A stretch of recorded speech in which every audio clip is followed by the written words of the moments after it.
It's Daybreak. Welcome back. Now let's take a look at what's making the headlines in the papers around the world this morning, beginning with our sister publication, This Day newspaper.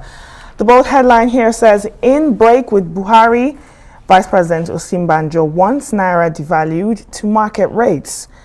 Analysts urge caution and say local production exports way out of foreign exchange crisis." AFDB President Adesina says $15 billion annual investment required to bridge infrastructure gap. And the picture on the front page of This Day with the Speaker of the House of Representatives, Femi Gbajamiamila, Vice President Yemi Osinbajo, President Muhammadu Buhari, and the caption here says, "Who is performing and who is not?" This was yesterday at the first day of the two-day midterm ministerial performance review retreat at the State House here in Abuja. And above the nameplate of This Day newspaper, Seplat's Energy Transition Plan for National Growth gets federal government endorsement. If you want to know what that transition plan is, you can continue the story on page 11. Also, a report says 44% of Nigerian girls are married before they turn 18, and that's on page 8. Listen more on This Day newspaper this morning. Well, several national front pages are focusing on the interministerial two-day retreat here in the nation's capital.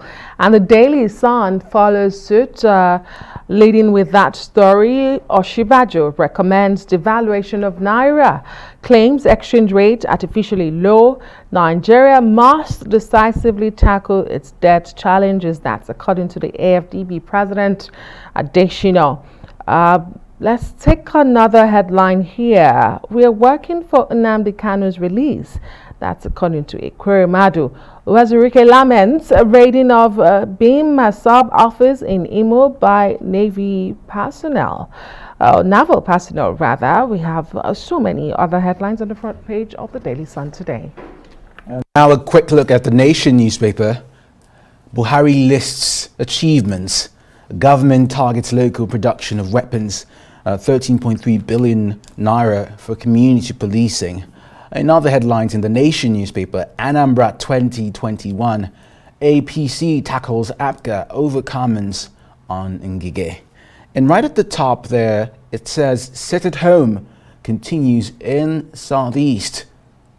More now. Police warn NSAS protesters in Lagos and Ogun. And finally, from the Nation newspaper, Naira exchange rate should reflect market realities, says Osinbajo. And moving on to the Punch newspaper, leading with a picture here of President Buhari, the Vice President, and other federal government officials at the midterm ministerial performance review retreat at the State House yesterday. And the top headline here says, "States lament deductions, demand probe, subsidy rises to 8.2 billion naira daily. Fuel subsidy opaque and NPC acts as government on its own, says Commissioners Forum. States are helpless over deductions, federal government a dictator."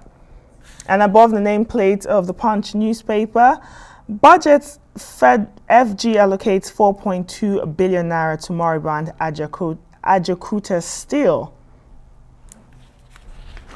Well, for the press review, let's bring in Emmanuel Bello to help us take a look at some of his stories on the front pages today. Emmanuel, great to see you today. Good morning. Good morning. Great. On a Tuesday. Of course, most of the national dailies leading with that, the start of the two-day interministerial retreat here in Abuja to evaluate the performance of the cabinet of President Muhammadu Buhari. But these days leading with what the Vice President actually said. And if we can just have this day up for our viewers there. In break with Buhari, Osinbajo wants Naira devalued to market rates. Analysts urge caution, say local production exports way out of FX crisis. But again, to what the Vice President is saying, are they working out cross purposes here? I'm talking about the President and his deputy. What's going on, Emmanuel? And this day was very quick to, almost point to that and say in break with the president. Another paper reporting did not capture that site. But what this day is saying is that, the whole different opinion concerning what should happen to the Naira. The president favors a stronger Naira, a bigger Naira, so to speak.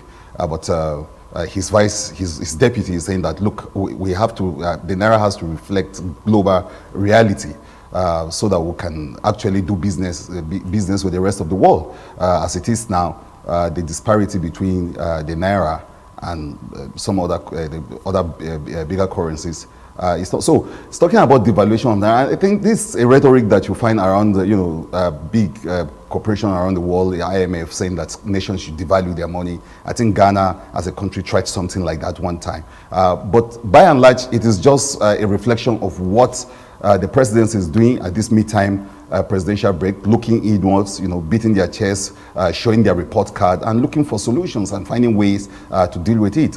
Yesterday, the same vice president praised his boss, said that the president is one of the best we've had. Today, he seemed to be saying, well, there are other ways to look at things. I think Osinbajo is coming out clearly to sort of chart his own course. There are talks around the corners of him nursing presidential ambition and everything. He's probably saying, well, this is my own views. But by and large, it's a team. And in a team, you have people who have various ideas on what to do. The CBN governor seem to have his ideas. I'm sure economists around the world will weigh in on this and look at the pros and cons of whether devaluing the Naira or making it stronger.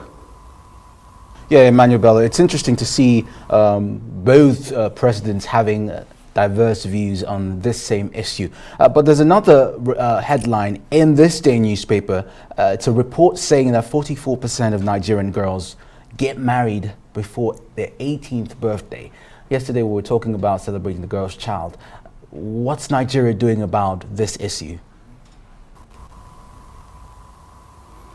I think it's an extraordinary story, and it's one that I'm happy that this they actually play up on the front page. I don't see that story in other people, but yesterday when I was reading it in some of the online media, I was like, "What? This is serious!" And just on the eve of the girl child day, we are reporting it too. That is very serious. It's 44%. I mean, that's huge.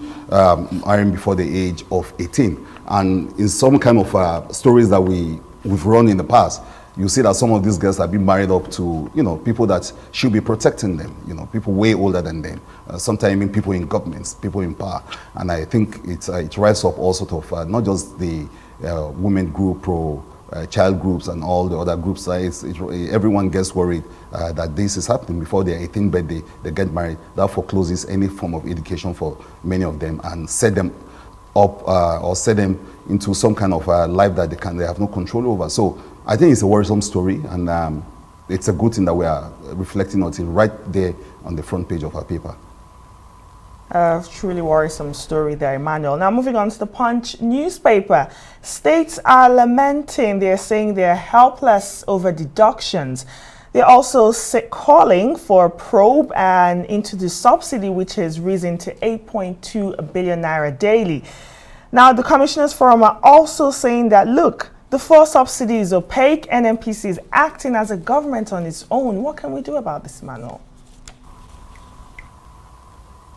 Yeah, I mean, the states will continue to cry that, the monies they are getting is not enough, they need more, we've been running all sorts of stories of people asking for all sorts of monies from the federal purse, asking for all sorts of percentages, and saying everybody wants more money. But beyond asking for just more money, it's also the critical issue of planning, of spending plans, and on how you spend your monies. How are these states faring with every month the ritual is to come to Abuja, get a fat check, get back to the state.